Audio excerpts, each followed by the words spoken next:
Hey, Strong Mom here, and hopefully you saw my last video where I was talking about how I'm making a video diary about my narcissistic husband and what we're dealing with. Yes, I'm wearing the same clothes, and that's because I'm trying to knock out as many videos as I can tonight, July 25th, 2021. Usually I'm really scared talking about this. He was abusive, or he is abusive. He hasn't really changed. And I just turtle sometimes, and I get really depressed and I don't want to talk to anybody. So I can't believe I'm doing this. But right now I feel driven and I feel like this is important. So I'm just going to go with it and see what comes of it. But so I want to talk about a month ago. On June 25th, I'm going to hold up my phone. Don't worry, his name is not visible on here. The names have been changed to protect people. But here we go. I don't know if you can see it. It's June 25th. He's talking about how he's getting some appointments, and he's going to be getting some appointments via letter, via mail, and that they're going to be mailed to the house, and how he needs to come to the house weekly to get his mail. Well, the man left over a year ago. June 2020 is when he left. In fact, January 18th is when he left. January 18, 2020 is when he left. So, wow. Why is he even getting his mail still sent here? You know what I mean?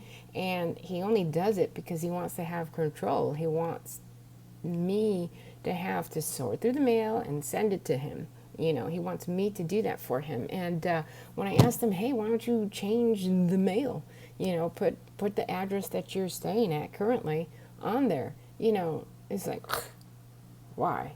That doesn't make sense to me.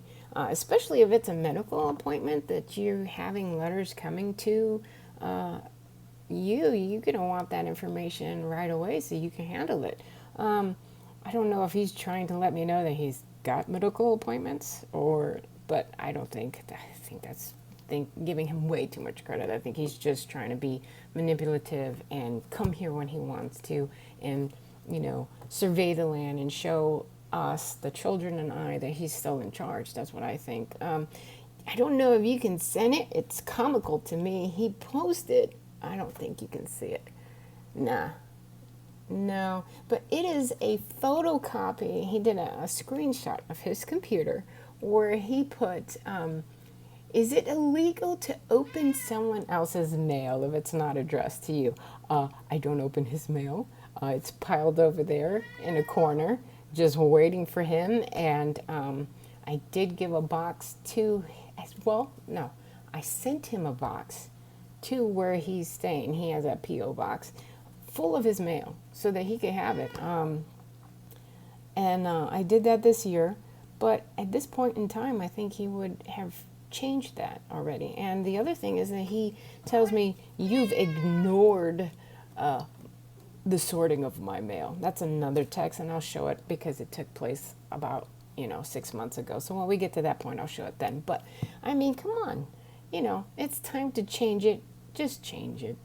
Why are you trying to control me with your mail? You know what I mean?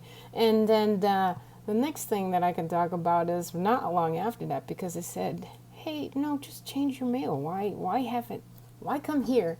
Because he stays far from here. Why come here every week to pick up your mail? That doesn't even make sense. And why have me send it to you? Just change your address, right?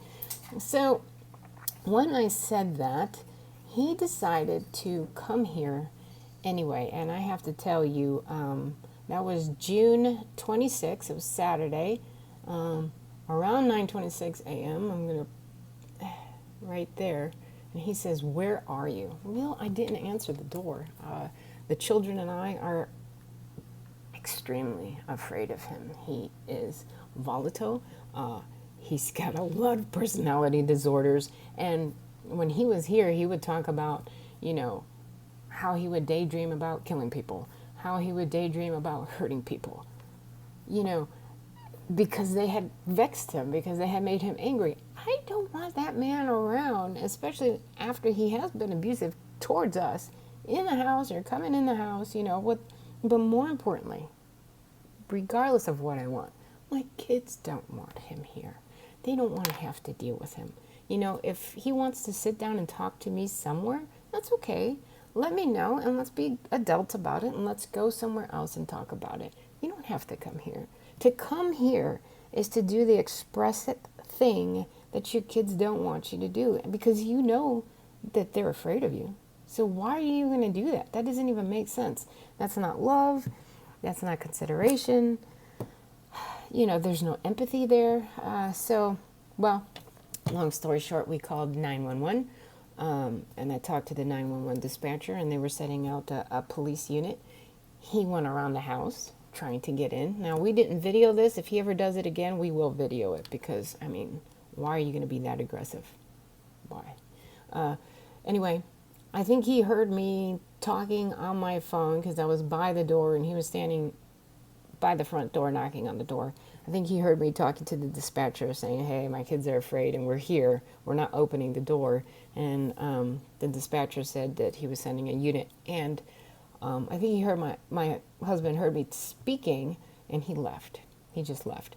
So I told the dispatcher, hey, he left. And then he asked me, do I still want a unit to come by the house? I'm like, you know, it's okay.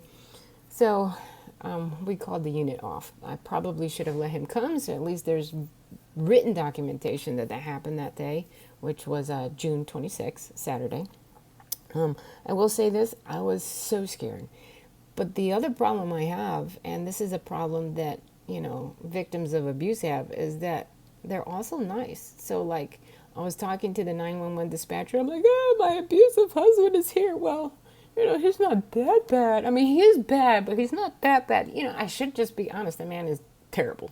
He's absolutely freaking terrible. So why am I going to protect someone who hurts me and hurts my kids? You know, just, oh, I'm getting angry, tears coming, but I'll calm down right now. But yeah, so people who suffer from abuse, if you're in my situation, please leave. Please get out. Don't do what I did. I waited for 20 years for him to try to change.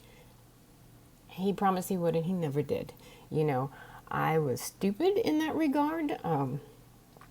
I was also hopeful because I loved him. But, you know, they say love is blind, and it is. I thought I was doing the right thing by staying with him. I thought I was doing the right thing by my children, and I realize now how terribly wrong I was. We'll talk about the impact that he's had on my kids' lives on another video. But, oh my goodness. I think that's a long enough video for now, and I'll talk to you later in the next one. Comments, suggestions, help. I could use it. So until next time, ciao.